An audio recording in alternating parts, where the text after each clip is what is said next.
ख्याल रहे कि यह कोई धार्मिक प्रवचन या भाषण नहीं है।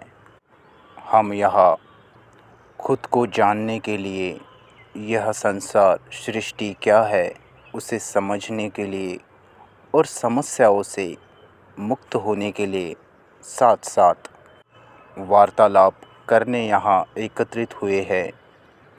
अगर आप इसे कोई धार्मिक प्रवचन समझ के सुनोगे तो शायद यह आपको बोर लगेगा। तो अगर आप खुद को समझने में, समस्याओं का समाधान करने में रुचि रखते हो, अगर आपको जीवन का रहस्य समझना है तो ही आप इसे सुने।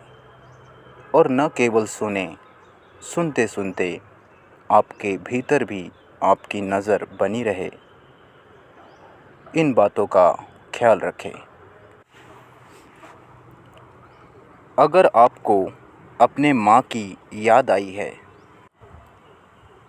तो आपको आने वाली याद और जिसे याद आई है, यानी कि आप, माँ की याद और आप, यह दोनों एक ही चीज़ है। क्या आप इसे समझे? नहीं। ओह, ये कितना आसान है।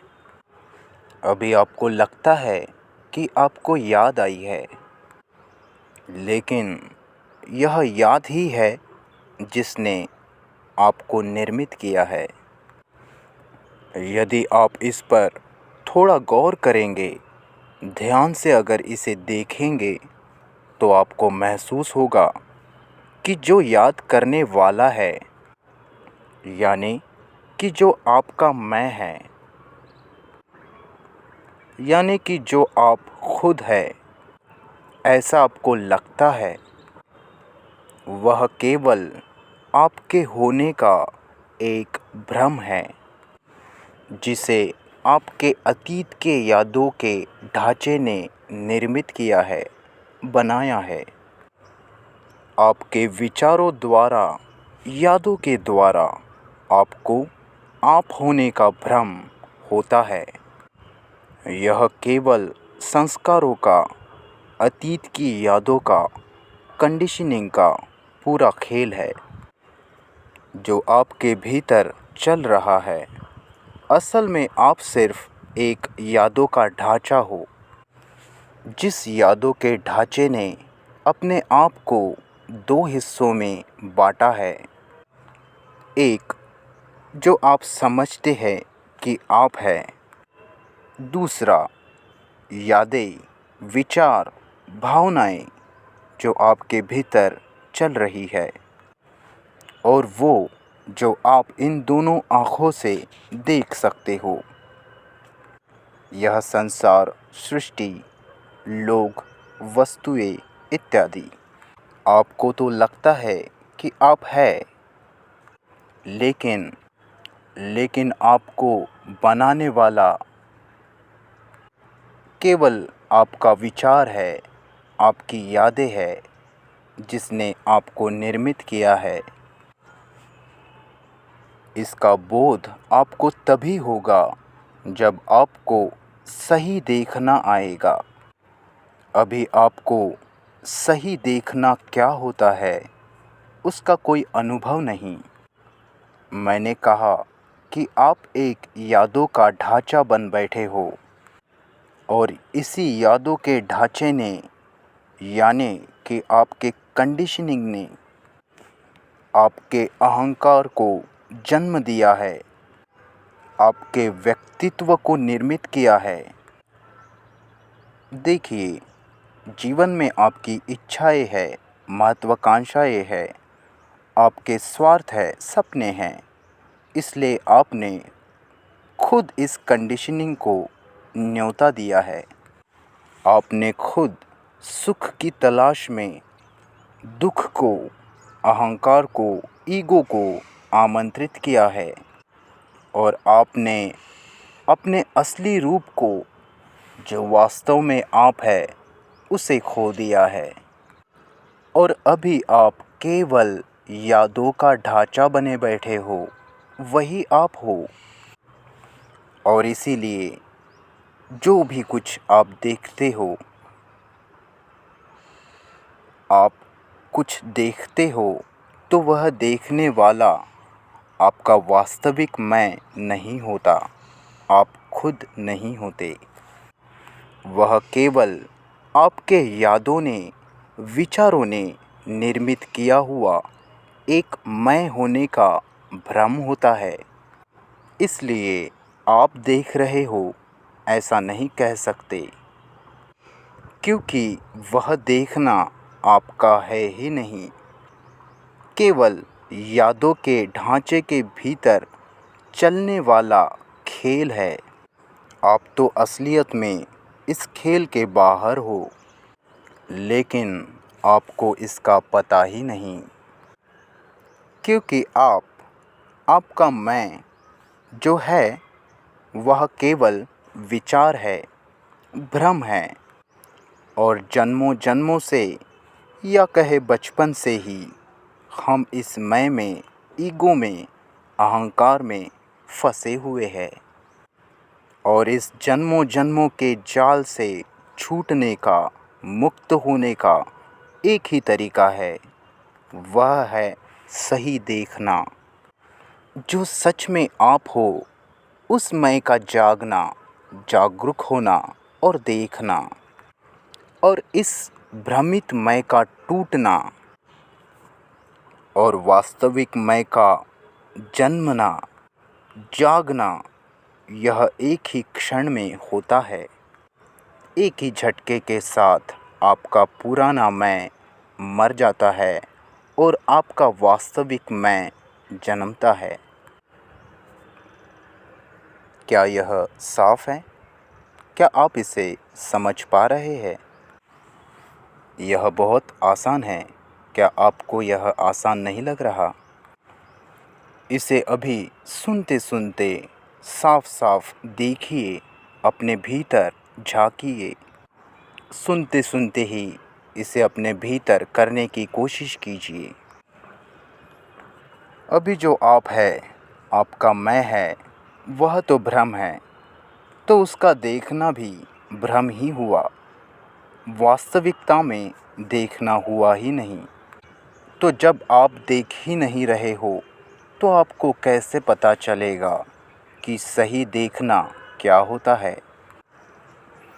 आप तो केवल एक भ्रम है, कंडीशनिंग से निर्मित हुए हैं।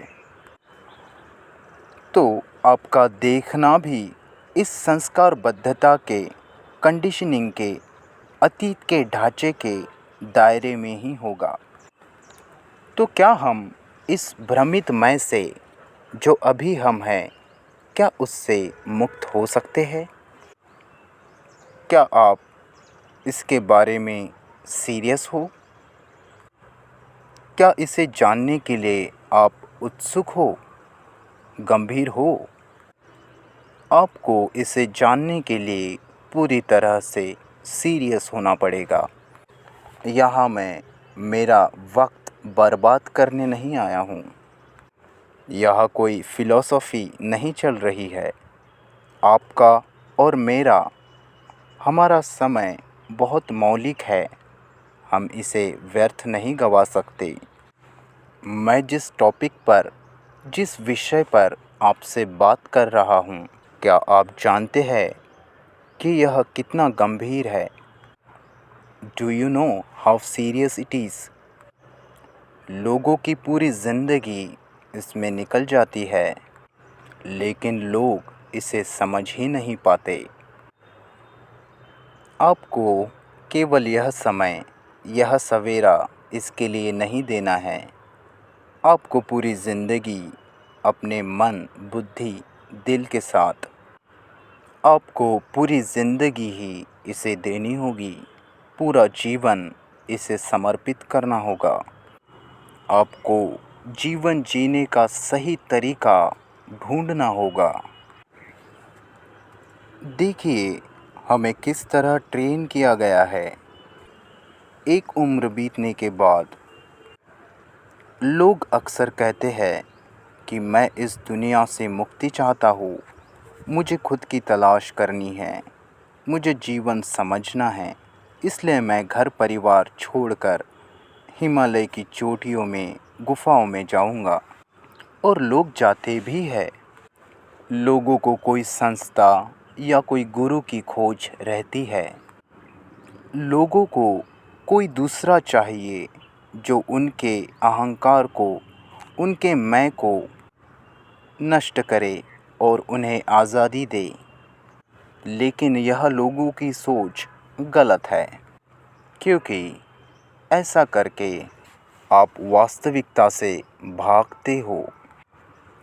जहाँ भी आपको मुश्किल होती है, आप वहाँ से भागना चाहते हो। नहीं, हमें भागना नहीं है।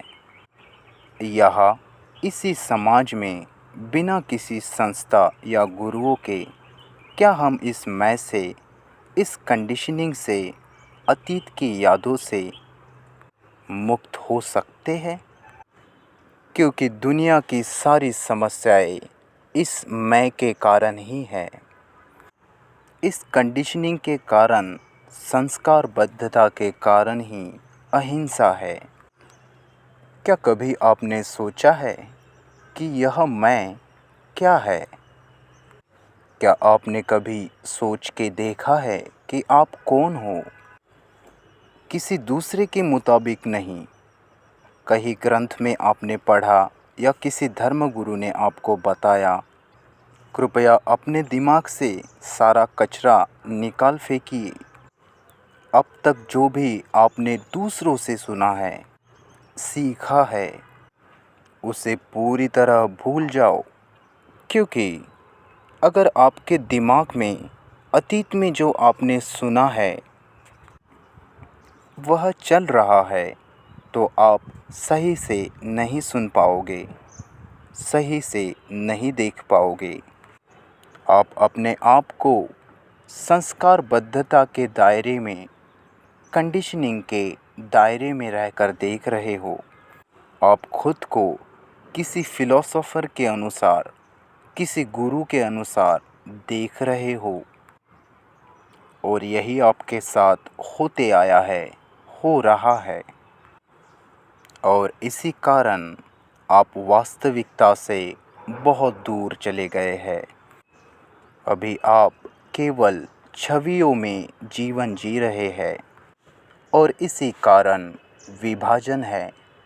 इसी कारण आपको कुछ समझ नहीं आ रहा।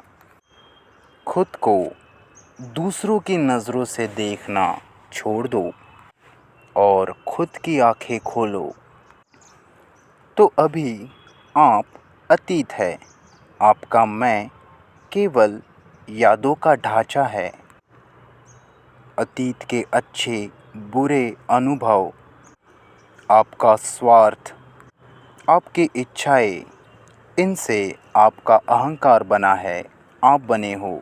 आपके अतीत के ढांचे ने खुद का विभाजन किया है, खुद के दो भाग किए हैं। आपके कंडीशनिंग ने एक मैं से दूसरा मैं और दूसरे मैं से कई मैं को बनाया है। वह खुद का विभाजन करता है, खुद को टुकड़ों में, भागों में बांटता है। एक मैं से और भी कई मैं बनाता है। हमारे भीतर एक मैं चेतन है तो दूसरा अचेतन मैं है। आपका मैं यानी कि आप खुद को हिस्सों में, अलग अलग भागों में बांटते हो। खुद के मैं के अलग अलग हिस्से बनाते हो। आपका एक मैं होश में रहता है तो दूसरा मैं बेहोश रहता है। एक हिस्सा जागृत तो दूसरा सोया है। क्या इसे समझने में आपको कठिनाई हो रही है? क्या मैं इसे और भी उलझा रहा हूँ? क्या आपके भीतर इसे देखने में आपको मुश्किल हो रही है? क्या मैं आगे बढ़ूँ? तो आपके विचार ने आपके मैं की निर्मिति की है और आपके मैं ने खुद को भागों में, कुछ हिस्सों में बांटा है।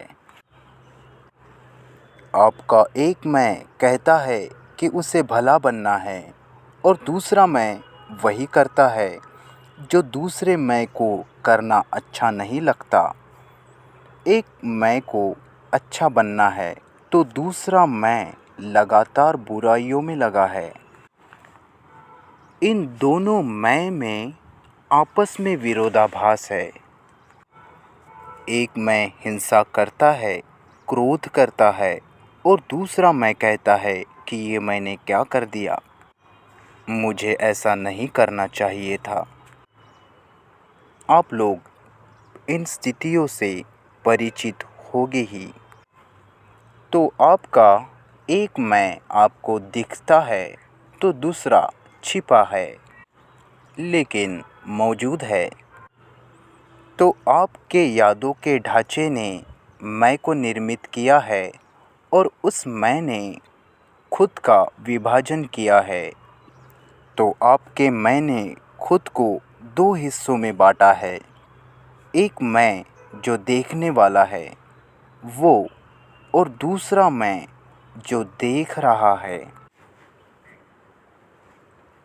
तो सवाल ये है कि इस मैं को बिना विभाजन के, बिना हिस्सों में बांटे क्या मैं देख सकता हूँ? देखिए, हमें लगता है कि हमारे भीतर आत्मा है या कहे भगवान का कोई रूप है जो हमें अच्छाई सिखाता है, हमसे अच्छे काम कराता है। वह हमसे अच्छा है और मैं बुरा हूँ, मैं पाप करता हूँ, मैं बुरा सोचता हूँ। यह अपने आप में खुद का विभाजन है। आपका वो मैं जो आपको लगता है कि आप है, यानी कि साधारण गलतियाँ करने वाला, जिसे कुछ होना है, बनना है, कुछ पाना है, जीवन में आगे बढ़ना है, कामयाब होना है। इसी मैं ने एक और मैं की निर्मिति की है, जिस मैं को वो खुद से बुद्धिमान या कहे आत्मा या परमात्मा, ऐसा मैं जो उससे कई गुना अच्छा है, समझदार है। क्या यह साफ हो रहा है? क्या आपको लगता है कि आपके भीतर आत्मा है, भगवान का रूप है और आखिरकार वह मैं ही हूँ, मेरे ही भीतर, यानी मैं ही कहीं ना कहीं भगवान हूँ, ईश्वर हूँ। तो आपके मैं ने, आपने खुद ने और एक मैं की छवि बनाई है और ये हुआ है आपके कंडीशनिंग के कारण, संस्कारबद्धता के कारण, आपके अतीत की यादों के कारण, अतीत के ज्ञान के कारण, जो आपने ग्रंथों से, गुरुओं से सुना है। तो अब क्या हम हमारे मैं को, यानी खुद को, अपनी संपूर्णता में, टोटलिटी में देख सकते हैं? तो अब क्या हमारा मैं खुद को अपनी संपूर्णता में, टोटलिटी में देख सकता है, बिना इसे हिस्सों में बांटकर, बिना मैं का विभाजन किए? क्या यह सवाल आपको समझा? इस सवाल का उत्तर ढूंढना ही असल में मेडिटेशन है। इसे ही मेडिटेशन कहा गया है, ध्यान लगाना। हम इसमें किसी और समय जाएंगे। यह स्थिति मेडिटेशन की शुरुआत है कि बिना किसी विभाजन के देखना। अब तक जो भी मैंने आपसे कहा, क्या आप इसे समझे? बच्चों की तरह हाँ मत बोलिए, इसे अपने भीतर घटित होने दीजिए। यह आपको खुद करना होगा। केवल मेरी सुन के और मेरी मान के मत बैठ जाना। मेरी मानो मत, मेरी बातों पर विश्वास मत करो। इसे अपने भीतर खुद करके देखो। जीवन में कभी किसी को फॉलो मत करना, किसी का अनुसरण मत करना, कभी किसी की बातें यूं ही मत मान लेना। यही तो असली बाधा है। हमें तलाशना है कि कैसे हम सही देखें, बिना विभाजन के, पूर्णता में, इन टोटलिटी। हम बचपन से ही छवियां बनाते आए हैं। हर क्षण हमारे भीतर ज्ञान इकट्ठा होते जा रहा है, जिससे हमारे स्वार्थ जुड़े हैं, हमारी पसंद नापसंद, हमारा डर, हमारी खुशी। और इसी ज्ञान के चश्मे से हम वर्तमान में देख रहे हैं। क्या आप नहीं सोचते कि आपको क्या बनना था और आप क्या बन गए? आपको कैसा जीवन जीना था? भविष्य में कल जाकर कैसा जीवन आप जीना चाहते हो? शायद आपको बहुत पैसा और कामयाबी भरा जीवन चाहिए। क्या यह इच्छाएं, यह कुछ होने की महत्वाकांक्षा सच में आपकी है, या फिर समाज को देख देख कर यह इच्छाएं आप में उभरी है? यदि समाज, दोस्तों को देखकर या अतीत के अच्छे बुरे अनुभवों से यह इच्छाएं उभरी है, तो फिर आपको वास्तव में क्या चाहिए? आपने कभी इस बारे में सोचा है? क्या सच में आपको कुछ चाहिए भी या नहीं? गहराई से इस बारे में सोचें कि आखिर आप चाह क्या रहे हो और उसकी जड़ कहाँ है। कहाँ से या किस कारण आप वह स्थिति या चीज़ या स्टेटस चाहते हो। हमारे कंडीशनिंग के कारण, अतीत के ज्ञान के कारण हमने सब चीज़ों की, मनुष्यों की, माँ बाप की, गर्लफ्रेंड, पत्नी की एक छवि हमारे भीतर बनाई है और वर्तमान में भी वह बनते ही जा रही है। इसी तरह हमने खुद की भी छवि बनाई है और उसी छवि के द्वारा हम दूसरे बनाई छवियों को देखते हैं। हम असल में एक दूसरों को देख ही नहीं रहे। यह तो छवियों का ही एक दूसरों को देखना और अपडेट करना है। इसमें एक प्रकार की सुविधा हमें महसूस होती है, लेकिन यह बहुत बड़ी बाधा है। और इस अतीत के ज्ञान के कारण जो ज्ञान छवियां बनाता है, इंसान में विभाजन लाता है। इन छवियों के निर्मिति के कारण ही धरती पर इतनी अहिंसा है, दुख है, तनाव है, युद्ध होते हैं, शोषण किया जाता है और भी बहुत कुछ। आप जानते ही हो कि समाज में, दुनिया में, देशों में क्या कुछ हो रहा है और क्या कुछ होते आया है। तो ये जो छवियां बनाने वाली मशीन आपके भीतर है, वही अभी आप हो।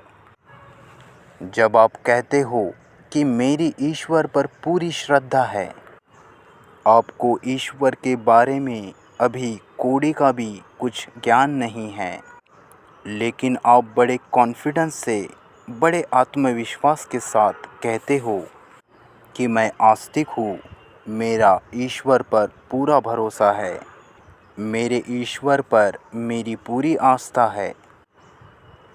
क्या यह आपको मूर्खता नहीं लगती?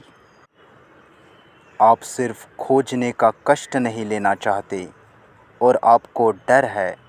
बस इसी कारण आप कहते हो कि मैं ईश्वर पर विश्वास करता हूँ, और इसके विरुद्ध भी जो कहते हैं कि मैं नास्तिक हूँ, मैं ईश्वर को नहीं मानता, वो भी सिर्फ समाज द्वारा निर्मित किया डर है और आपका आलस ही है। यह दोनों बातें एक ही है कि आप खुद होकर जानना नहीं चाहते, तलाशना नहीं चाहते। तो हमने छवियाँ बनाकर रखी है, तो क्या हम बिना छवि के इन छवियों को देख सकते हैं? इसका मतलब यह नहीं कि आपको पुरानी छवियाँ हटा के नई छवियाँ गढ़नी है, नई छवियाँ बनानी है। नहीं, जो छवियाँ मौजूद है उन्हें वैसे ही देखना जैसी वो है, मगर पूरे जागरूक होकर, होश में रहकर। तब आप केंद्र में आते हो, जहाँ आप पूरी तरह खाली होते हो। लेकिन खालीपन से हमें डर लगता है, क्योंकि बिना छवियों के तुम बिल्कुल खाली हो। कौन हो तुम? कोई छवि ही नहीं, यानी कि आप ही नहीं। बस इसी खालीपन से आपको डर लगता है, आप डरते हो, जहाँ आपकी कोई पहचान नहीं रहती। आपके गहराई में परम ज्ञान होता है, वहाँ आप कुछ भी नहीं होते, बिल्कुल खाली होते हो।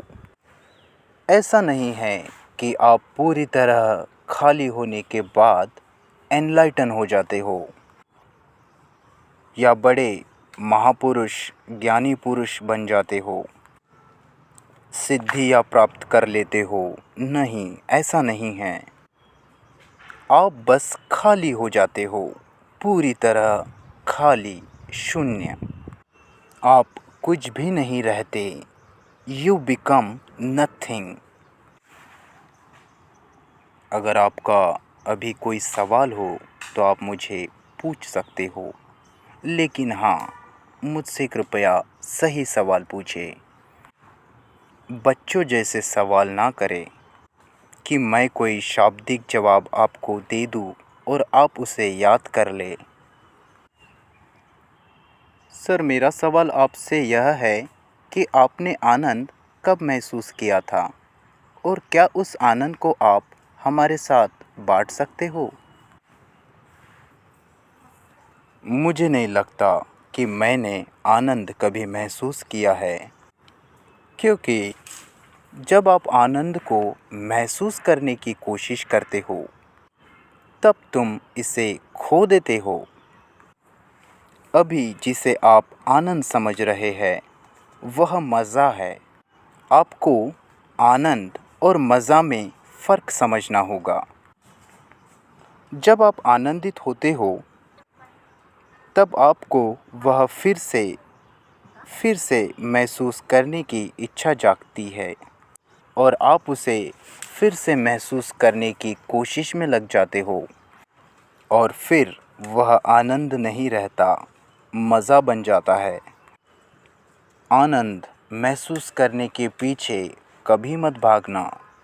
आनंद तो होता है, वह आता है, उसे आप नहीं ला सकते। आनंद की चाहत नहीं होती, उसे आप अनुभव नहीं कर सकते। आप कभी नहीं कह सकते कि मैंने आनंद को अनुभव किया है। आप लोगों को पता है ना कि खुश कैसे होते हैं? तो जब आपको पता चलता है कि ऐसे आप खुश होते हो, तो फिर आप बार बार वही करने की कोशिश नहीं करते? करते हो या नहीं? आपको और खुशी चाहिए, और इसी चक्कर में आप खुशी को खो देते हो, क्योंकि खुशी आती है, लाई नहीं जा सकती। और आप मुझसे पूछते हो, क्या मैं आनंद आपसे बांट सकता हूँ? देखिए, जो चीज़ मेरे पास है ही नहीं, मैं उसे आपके साथ कैसे बांट सकता हूँ। आनंदित रहने की सबसे पहली शर्त है संवेदनशीलता, सेंसिटिविटी, भावुकता, ग्रहणशीलता। जब आपका मैं मौजूद नहीं रहता, जब आप मौजूद नहीं रहते, पूरी तरह खाली रहते हो, तब आनंद प्रकट होता है। आपका अभी का जो मज़ा है वह केवल भ्रम है, वह नकली मज़ा है। उस मज़े के पीछे तो परेशानी छुपी है। आज ना कल वह मज़ा आपकी सज़ा बन सकता है।